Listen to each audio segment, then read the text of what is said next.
Permata TV YouTube Indonesia dengan bangga mempersembahkan sebuah storytelling kekinian abad ini, diangkat dari karya besar Esa Mintarja yang sangat populer di masanya, berlatar belakang kisah tanah Jawa masa lampau dengan judul Kisah Api di Bukit Menoreh.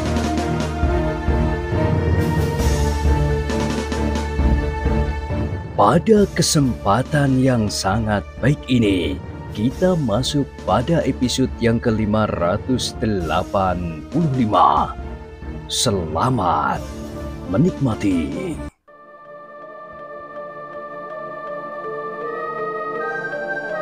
Di akhir kisah sebelumnya disebutkan, dengan alat yang dapat mereka ketemukan, mereka menggali tanah berpasir dan menguburkan kedua orang itu di tepian yang cukup jauh dari arus air. Mudah-mudahan tidak ada orang lain yang melihat hal ini terjadi, berkata Ki Sumangkar. Iya, jika ada orang yang melihat dan yang kemudian membicarakannya, cerita ini mungkin akan sampai ke telinga orang-orang yang mereka sebut keturunan Majapahit itu. Sudah barang tentu, mereka akan segera mencari orang-orang yang mereka sangka telah membunuh kawan-kawannya, berkata Ki Waskita. Lalu katanya, terutama adalah seorang tua yang disebut orang bercambuk. Kiai Gringsing menarik nafas dalam-dalam, sementara Ki Waskita meneruskan. Ciri itu adalah ciri yang paling mudah dikenal di daerah ini. Semakin lama, orang bercambuk itu menjadi semakin banyak dibicarakan orang. Mungkin demikian, berkata Kiai Gringsing. Jika mereka langsung bertemu dengan kita, maka kita akan mempertanggungjawabkannya. Tetapi jika mereka menyangka bahwa hal itu dilakukan oleh Agung Sedayu atau Swandaru, yang juga dapat disebut orang-orang bercambuk, mudah-mudahan tidak. Ki Sumangkarlah yang kemudian menyahut, masih dapat dibedakan orang bercambuk yang sudah ubanan dan orang-orang bercambuk yang masih muda. Tetapi di antara keduanya tentu ada hubungan yang rapat, gumam Kiai Gringsing. Karena itu, agaknya kita tidak dapat melepaskan anak-anak itu terlampau lama. Kedua kawannya itu mengangguk-angguk. Mereka sadar sepenuhnya bahwa mereka sudah terlibat langsung dengan hilangnya kedua pusaka dari Mataram itu. Cepat atau lambat, maka kawan-kawan orang yang terbunuh itu tentu akan menyebut orang bercambuk dan kawannya yang mencoba untuk menghambat usaha mereka. Suara cambuk Kiai Gringsing tentu didengar oleh 1-2 orang yang meskipun tidak dengan sengaja menyaksikan pertempuran itu. Apa boleh buat? Desis Kiai Gringsing yang seolah-olah melihat gejolak perasaan kedua kawannya, karena perasaan semacam itu juga bergetar di dalam dadanya sendiri. Kita memang harus melibatkan diri.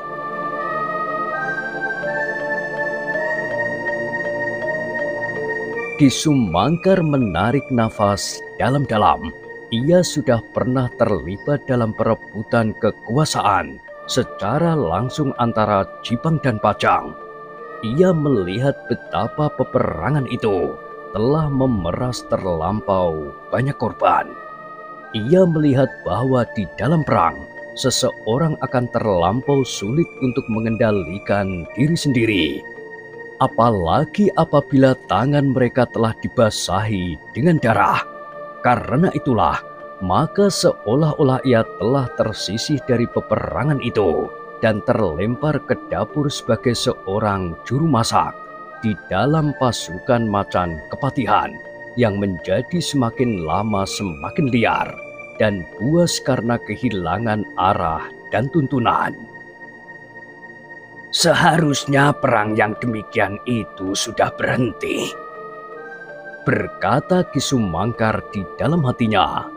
Tetapi Ki Sumangkar pun sadar bahwa kekerdilan jiwa manusia telah menyeret manusia ke dalam tindakan-tindakan yang sebenarnya bertentangan dengan nurani mereka yang murni itu.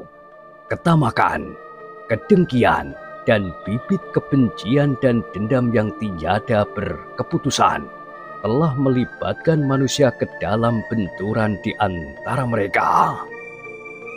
Namun manusia yang lain mencoba mengeterapkan susunan kehidupan yang terpahat di dalam cita-citanya dengan cara yang serupa, tanpa menghiraukan cerita nuraninya sendiri.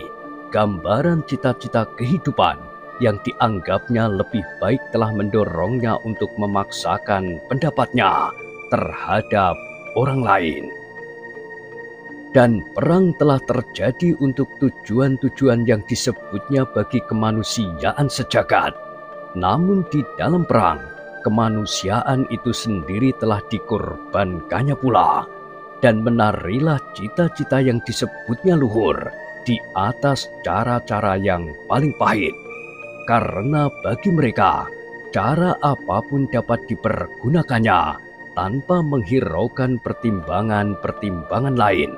Apalagi pertimbangan hidup di seberang kehidupan yang wantah, kehidupan abadi di sisi sumber dari segala hidup itu sendiri.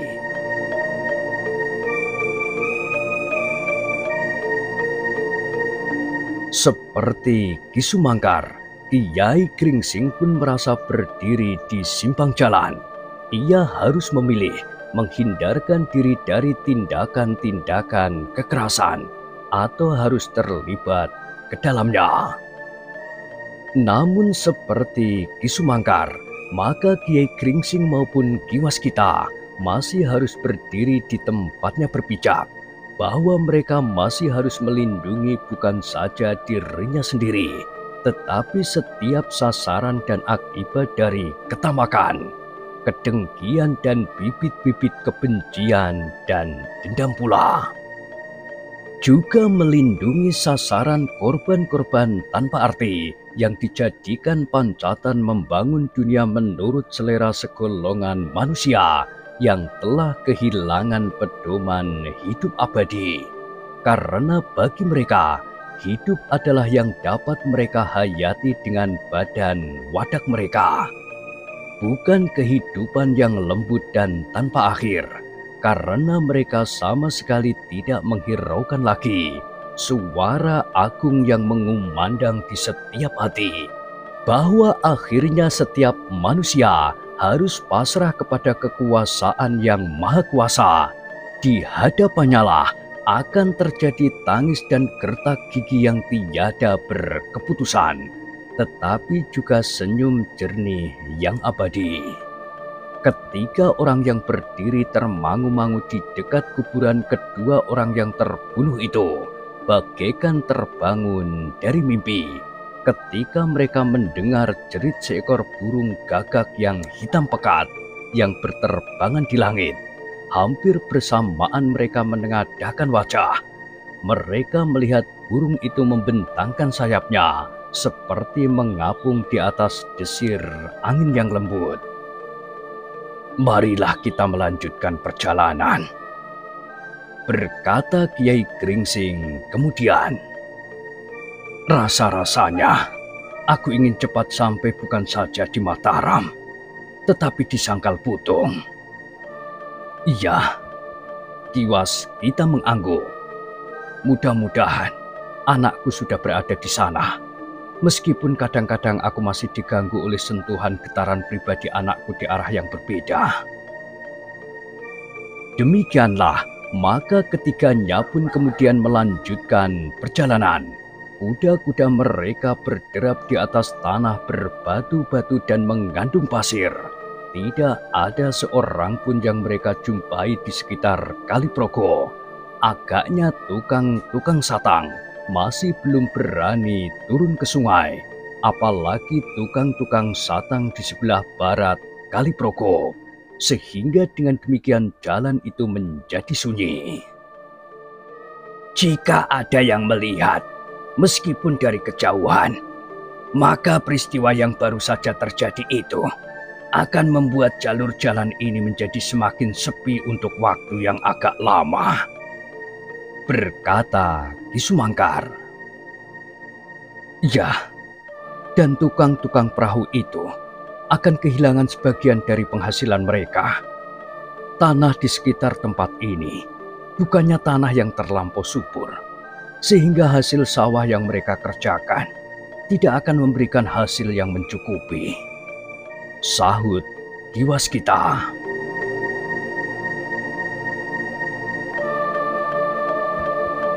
Kiai Gringsing hanya mengangguk-anggukkan kepalanya saja, tetapi terbayang bahwa sebuah perjuangan yang cukup panjang harus dilakukan oleh Mataram, baik untuk mendapatkan kembali pusaka-pusaka yang hilang itu, maupun untuk menjadikan Mataram pusat kekuatan di banyak bidang, kekuatan perdagangan, kebudayaan, dan pertumbuhannya sendiri, di samping Pajang yang rasa-rasanya memang sudah berhenti, seolah-olah Pajang telah sampai ke puncak kemungkinannya tanpa dapat berkembang lebih jauh lagi. Namun dalam pada itu, Kiai Gringsing pun sadar bahwa ia dan kedua kawannya itu pun telah terlibat terlampau jauh seperti saat ia terlibat dalam perang yang terjadi di Sangkal Putung. Saat itu, aku memang memilih Pajang, berkata Kiai Gringsing di dalam hatinya. Tetapi Pajang tidak memberikan harapan apapun juga kepada bumi ini di kemudian hari. Demikianlah, ketiga orang itu pun kemudian berpacu dengan angan-angan masing-masing di sepanjang jalan menuju ke pusat pemerintahan di Tanah Mataram. Mereka hampir tidak pernah berbicara selain sepatah-sepatah.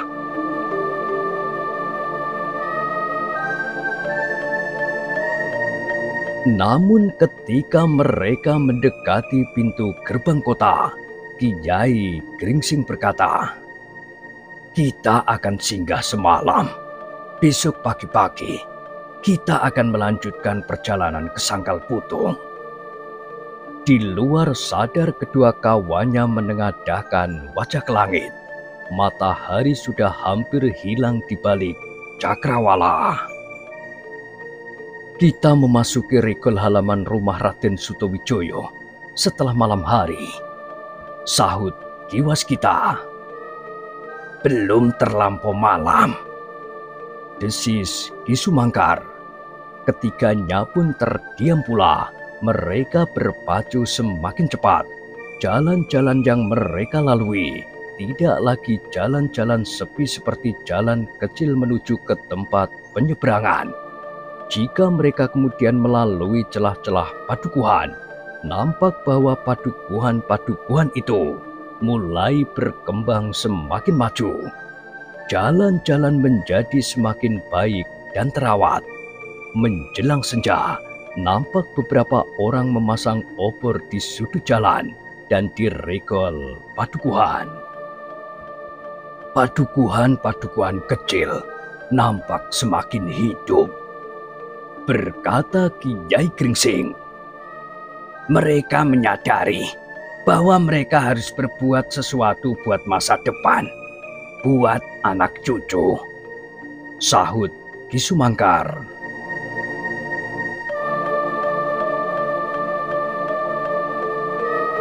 Apalagi, ternyata bahwa Raden Sutawijaya adalah seorang anak muda yang lincah.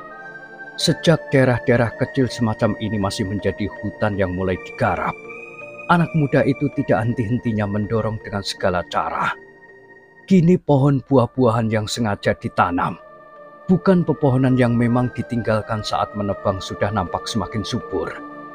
Jika pohon-pohon itu kelak menjadi besar dan berbuah, maka pohon-pohon pelindung yang sengaja ditinggalkan saat membuka hutan akan segera ditebang pula. Suatu perencanaan yang masak. Ternyata Ki Gede Pemanahan tidak bekerja sekedar menuruti perasaan, seperti saat ia dengan diam-diam meninggalkan Pajang. Tetapi benar-benar suatu kerja yang besar, seperti kebesaran Mataram yang mulai nampak sekarang ini. Berkata Kiai Gringsing pula, kedua kawannya mengangguk-angguk. Mereka dapat merasakan bekas tangan Ki Gede Pemanahan itu yang kemudian dilanjutkan dengan baik oleh putranya, Raden Sutawijoyo.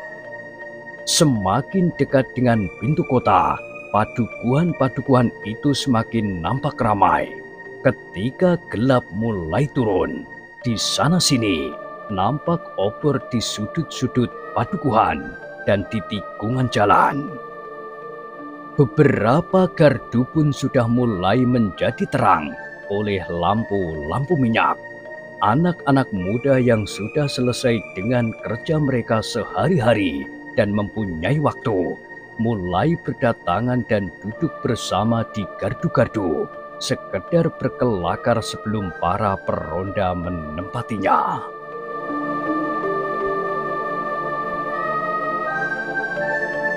Namun mereka yang berada di gardu-gardu itu, meskipun mereka bukan orang-orang yang bertugas ronda, agaknya mereka pun merasa bertanggung jawab atas keamanan padukuhan mereka. Ternyata sekali-sekali Kiai Gringsing dan kedua kawannya pernah dihentikan pula oleh sekelompok pemuda yang sedang berada di gardu itu, meskipun mereka tidak sedang meronda. Kami akan pergi ke Mataram, berkata Kiai Gringsing ketika anak-anak muda itu bertanya kepadanya. Kisanak datang dari mana? Kami datang dari telatah Menoreh.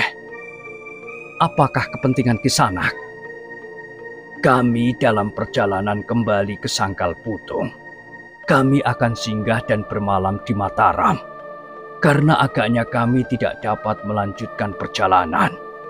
Hari sudah gelap dan perjalanan kami masih agak jauh. Anak-anak muda itu memandang ketiga orang-orang tua itu berganti-ganti.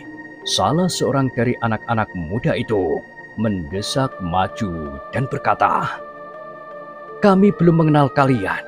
Apakah keperluan kalian yang sebenarnya?" "Keperluan pribadi anak muda. Kami mengunjungi saudara kami di Menoreh. Kami orang-orang Sangkal Putung." "Apakah kalian mempunyai keluarga atau sanak kadang di Mataram?" "Bukan keluarga, tetapi orang yang sangat baik terhadap kami." "Siapa?" "Raden Sutawijoyo." "Hei, maksudmu putra Ki Gede Pemanahan?" "Ya, kami akan bermalam di rumahnya.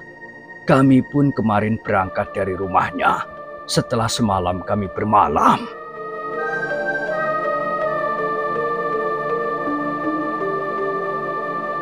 Oh, anak muda itu mengerutkan keningnya. "Benar begitu."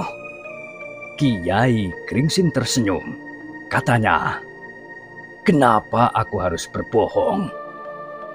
"Jika demikian," anak muda itu tergagap. Silakan. Silakan Kisanak meneruskan perjalanan. Kami minta maaf bahwa kami telah menghentikan perjalanan Kisanak." "Aku akan mengatakannya kepada Raden Sutawijoyo." Jangan Kisanak. Kami tidak mengetahui." "Maksudku, mengatakan bahwa anak-anak muda di padukuhan-padukuhan cukup mempunyai tanggung jawab. Kami berbangga dengan kalian." Anak muda itu menarik nafas. Yang lain pun tidak lagi dicekam oleh ketegangan. Demikianlah Maka ketiga orang itu pun segera melanjutkan perjalanan mereka. Semakin kelam hitamnya malam, mereka pun menjadi semakin dekat dengan rumah Raden Sutawijaya. Namun dengan melihat sikap dan kesiagaan anak-anak muda yang tidak berubah dari kebiasaan, maka Kiai Gringsing dan kawan-kawannya menganggap bahwa rahasia hilangnya dua buah pusaka dari rumah Raden Sutawijaya benar-benar masih merupakan sebuah rahasia yang tertutup. Jika rahasia itu merembes keluar lingkungan yang dapat dipercaya untuk menyimpannya, maka kesiagaan tentu akan meningkat dan barangkali akan nampak penjagaan yang berlebih-lebihan.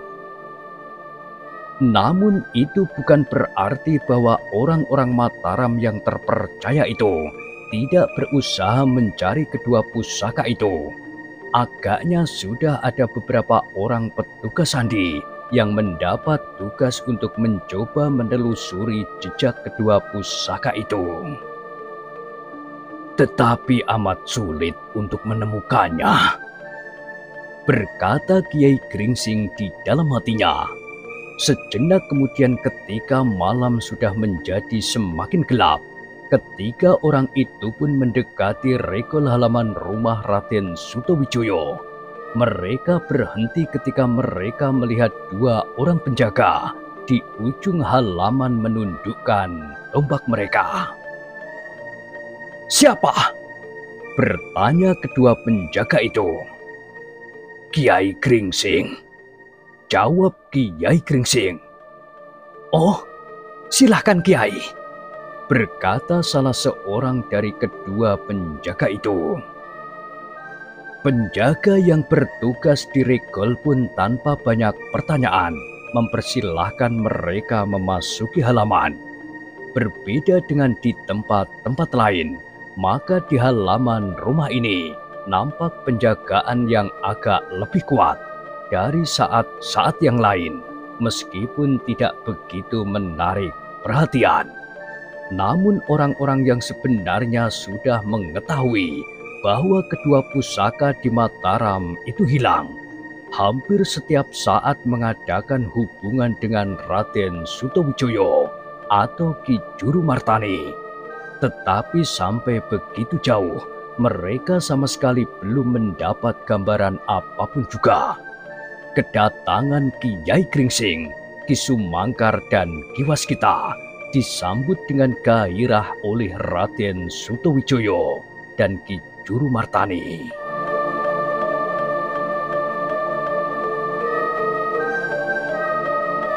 Sejenak mereka saling bertanya tentang keselamatan masing-masing, serta keselamatan Ki Argopati di tanah perdikan menoreh, sambil sedikit menyinggung hasil perjalanan mereka untuk menyampaikan pesan dari Ki Demang di Sangkal Putung. "Semua berjalan dengan lancar," berkata Kiai Gringsing kemudian. "Tidak ada kesulitan sama sekali." "Syukurlah. Dengan demikian, kita yang berada di Mataram hanya tinggal menunggu kapan kita harus menghadiri hari perkawinan itu," desis Ki Juru Martani. Percakapan mereka pun terhenti ketika kemudian hidangan mulai disuguhkan, minuman panas, dan beberapa potong makanan. Meskipun sudah terlalu malam, namun beberapa orang telah menyalakan api di dapur dan mulai menanak nasi, sementara Kiai Gringsing dan kawan-kawannya pergi ke Pakiwan. Baru menjelang tengah malam, Raden Sutawijaya mempersilahkan tamu-tamunya untuk makan malam, meskipun sudah agak terlambat pula. Dalam kesempatan itulah mereka mulai mengarahkan pembicaraan mereka tentang masalah-masalah yang sedang dihadapi oleh Mataram.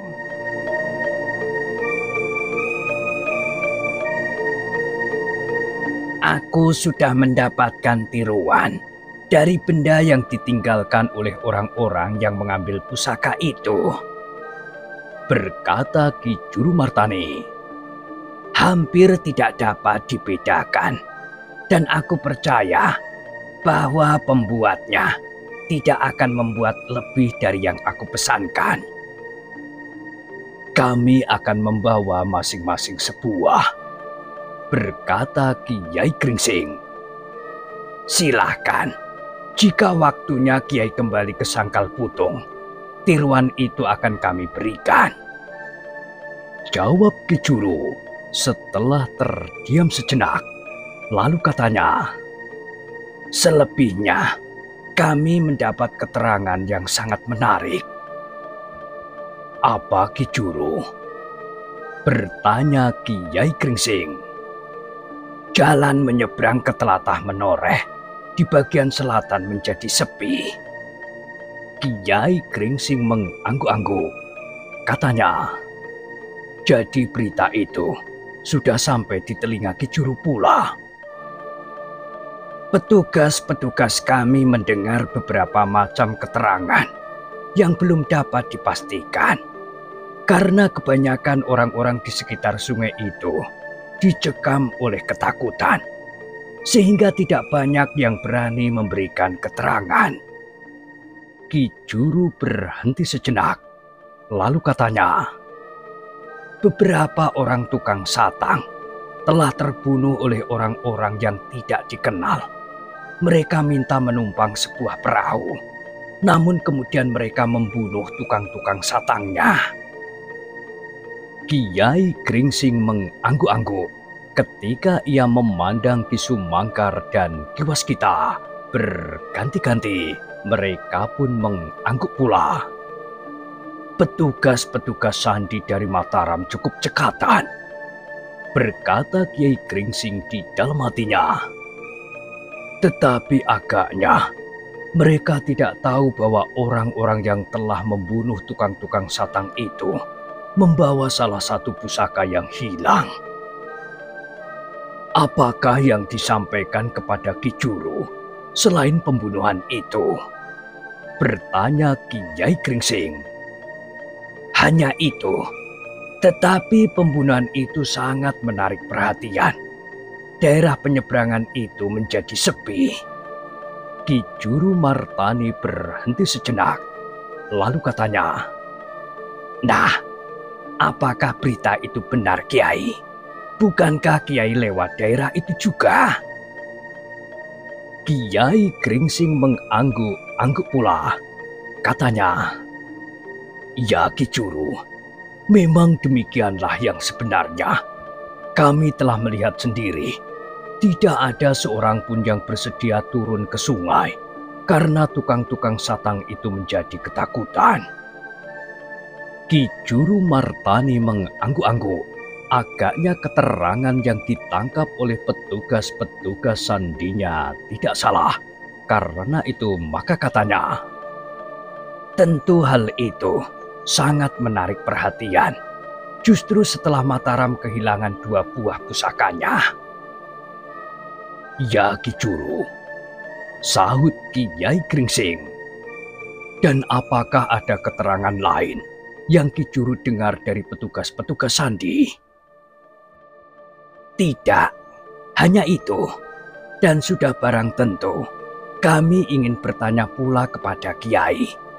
Apakah Kiai mempunyai keterangan lain tentang jalan yang sepi itu? Kiai Gringsing pun kemudian menceritakan apa yang diketahuinya. Songsong yang dibawa menyeberang dan orang-orang yang berusaha melenyapkan jejak kepergian mereka. Tetapi dengan terpaksa sekali, maka ketiga orang itu sudah terbunuh.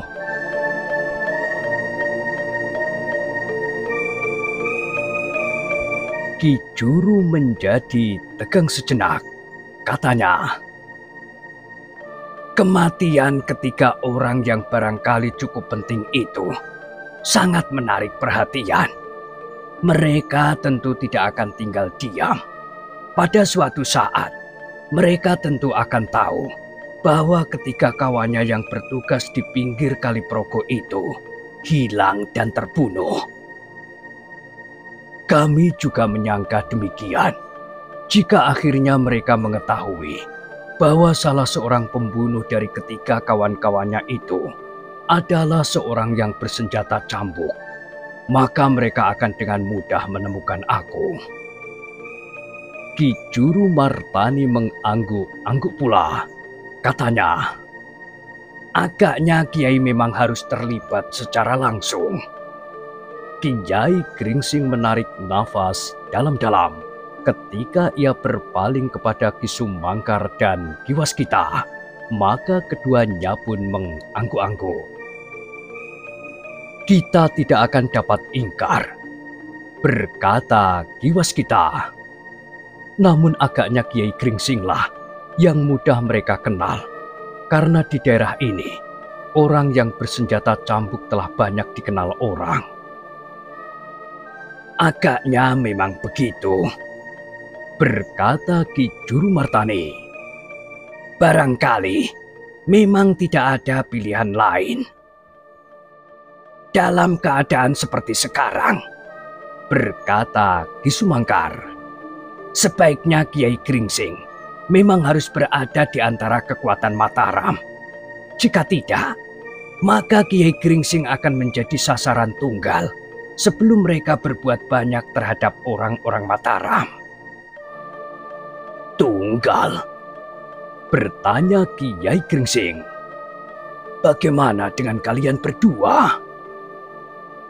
Maksudku, yang nampak jelas adalah Kiai Gringsing. Mereka akan mudah melihat sasaran mereka. Apalagi jika Kiai Gringsing terpisah dari kekuatan Mataram atau pihak-pihak yang berdiri di pihak Mataram. Kiai Gringsing tersenyum. Katanya, aku mengerti. Aku harus berada di dalam kekuatan yang besar dari seluruh Mataram dan tidak berdiri pada pihak yang terpisah. Agaknya di dalam hal ini, aku memang tidak mempunyai pilihan lain. Demikian pula agaknya dengan murid-muridku. Tidak banyak orang yang sempat membedakan antara aku sendiri dan murid-muridku di dalam mempergunakan senjata. Ki Juru mengangguk-angguk. Ia pun menyadari bahwa murid-murid Kiai Gringsing pun akan dapat menjadi sasaran pembalasan apabila orang-orang yang telah mencuri pusaka-pusaka dari Mataram itu sekedar mengenal bahwa yang telah membunuh ketiga kawannya yang bertugas di pinggir Kali Progo itu adalah orang bercambuk itu. Demikianlah, maka pembicaraan itu pun menjadi berkepanjangan. Mereka mulai menjajaki tanggapan masing-masing atas persoalan yang sedang dihadapi oleh Mataram itu.